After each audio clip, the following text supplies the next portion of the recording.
Hello, नमस्कार, राम राम, खम्मा खड़ी। स्वागत है आप सभी का एक बार पुनः। मैं दिनेश आंजना एक बार फिर से आप सभी के बीच हाजिर हूँ। उम्मीद है आप सभी अच्छे होंगे, मस्त होंगे, स्वस्थ होंगे और अच्छे प्रकार से अपनी पढ़ाई कर रहे होंगे। अर्धवार्षिक परीक्षाएं चल रही है आप सभी की, तो उसके लिए आप सभी को बेस्ट ऑफ लक। और इससे ज़्यादा जो आपका फोकस है वो वार्षिक परीक्षा पर होना चाहिए। उसमें आप ज़्यादा से ज़्यादा कैसे अपना स्कोर कर सकते हैं। इसी बीच में एक बहुत सारे बच्चों के सवाल है। देखिए, कुछ न्यूज़ें है वो मीडिया की तरफ से प्रकाशित की जाती है, कुछ न्यूज़ें बच्चों की सोच से, बच्चों के अंदर कुछ भ्रम पैदा होने की वजह से भी पैदा हो जाती है। उसे हम शंका कहते हैं। शंका का समाधान होना बहुत जरूरी है। तो साथियों, कुछ बच्चों का सवाल है कि सर, बोर्ड परीक्षा 2024 के बारे में हमने कोई न्यूज़ सुनी है और न्यूज़ में बताया जा रहा है कि अब है वो प्रतिशत वाला मामला बंद हो जाएगा, कि उस बच्चे के इतने प्रतिशत बने थे, उस बच्चे के इतने प्रतिशत बने, ये वाला परसेंटेज वाला अब की बार साथियों नहीं बताया जाएगा। ऐसी कुछ न्यूज़ सुनने को आ रही है, बच्चों का कहना है। नई शिक्षा नीति में ये कहा गया है कि नई डिवीजन बताया जाएगा।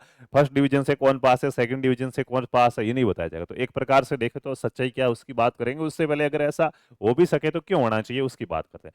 साथियों, आप सभी को पता है, बोर्ड परीक्षाओं के अंदर बच्चे पर सबसे ज्यादा मानसिक दबाव होता है, प्रेशर होता है कि यार बोर्ड एग्जाम है, बोर्ड एग्जाम है। एक तो वो उसको डर लगता है। दूसरा साथियों, परसेंटेज बनाने का डर लगता है। पड़ोसी के अगर 95 बने और आपके 94 बने हैं तो आप नालायक हो, आप नहीं पढ़ते हो और पड़ोसी पढ़ जाए, बस इतनी सी बात है। एक प्रकार से ये प्रतिस्पर्धा को पैदा करती है। प्रतिस्पर्धा भी ये नहीं है कि मैं आगे बढ़ जाऊं, उसको पीछे रखना है। क्लास के अंदर मान लिया 10 स्टूडेंट है, सबके 60-60% आ रहे हैं, तो 61 वाला ये नहीं सोचेगा कि मेरे को 81 बनाने। 61 वाला कहता मैं खुश हूँ, सभी मेरे पीछे से, सभी मेरे से पीछे, मैं ही आगे हूँ, बस मैं खुश हूँ। वो वाली मानसिकता हमारे अंदर पैदा हो गई है। और घर वाले भी सीधा प्रतिशत पूछते हैं, आपको आपके अंकों के आधार पर तोला जाता है, आपके अंदर ज्ञान कितना है उसका कोई महत्व नहीं दिया जाता है। कहते हैं ना कि अगर आपकी सरकारी नौकरी लग गई है तो आप पढ़े लिखे हैं, शिक्षित हैं, और नहीं लगी है तो आप क्या है, पढ़े लिखे नहीं है। वही वाली बात हो जाती है। अच्छे प्रतिशत है तो आप होशियार है, अच्छे प्रतिशत नहीं है तो होशियार नहीं है। तो ऐसा फैसला होता है तो कोई बात नहीं है, अच्छी बात है। डिवीजन भी नहीं बताया जाएगा, first grade, second grade, third division. First division, third division, second division, ये जो होते हैं पास, ये भी नहीं बताया जाएगा। बस पास है मतलब पास है।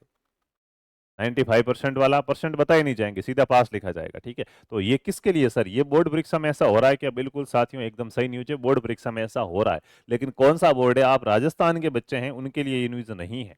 ये साथियों सीबीएसई बोर्ड की बात की जा रही है। अपना जो बोर्ड लगता है वो आरबीएसई बोर्ड लगता है।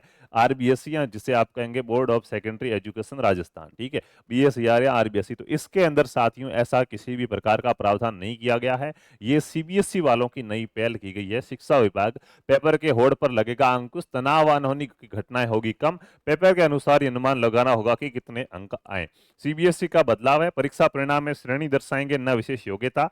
सीबीएसई बोर्ड ने कहा है कि विद्यार्थियों पर दबाव घटेगा। नई शिक्षा नीति 2020 को हम लागू कर रहे हैं, इसके लिए हमें कुछ बदलाव करने आवश्यक है, जिसके लिए हमें देखा है कि बोर्ड के विद्यार्थियों पर उनके रिजल्ट को लेकर दबाव होता है वो कम होगा, विद्यार्थी परीक्षा की तैयारी बेहतर कर सकेंगे और विद्यार्थियों और समाज में बढ़ती प्रतियोगिता पर अंकुश लगाया जा सकेगा, ताकि विद्यार्थी डिप्रेशन में न जाए और सुसाइड आदि जैसा कदम न उठाए। सभी प्रकार में विद्यार्थियों में जिस प्रकार की काबिलियत होगी उसको उसी प्रकार के पढ़ाई के लिए आगे बढ़ने का मौका मिलेगा। इस साल परीक्षा में नया नियम लागू होगा। इसी साल से साथियों क्या, सीबीएसई का, तो मैं आप सभी को बता दूं, अपने आरबीएसई बोर्ड के बच्चे हैं उनके लिए नहीं है। आप अपने हिसाब से पढ़िएगा, आपको तो भाई परसेंटेज बढ़ाना ही है। हालांकि इससे सर फायदा क्या मिलेगा? इससे ये, जैसे मैथ के अंदर आपके इतने नंबर आए, लिख दिए जाएंगे। इंग्लिश में इतने आए, लिख दिए जाएंगे। हिंदी में इतने आए, लिख दिए जाएंगे। साइंस में इतने आए, लिख दिए जाएंगे। संस्कृत में इतने आए, लिख दिए।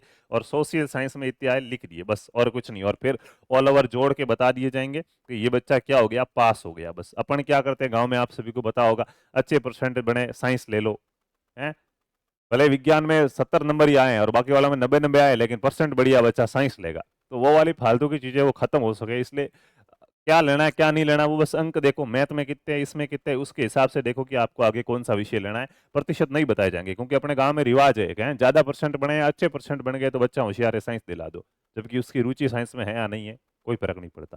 तो ये वाली चीज सीबीएसई बोर्ड के लिए, आरबीएसई बोर्ड में भी हो सकता है कि भविष्य में आपको ऐसा देखने को मिले। बाकी सीबीएसई का 10वीं और 12वीं का टाइम टेबल जारी हो गया है, आप सभी देख लीजिए। 15 फरवरी से सीबीएसई की परीक्षाएं स्टार्ट हो रही है और 2 अप्रैल तक चलेगी।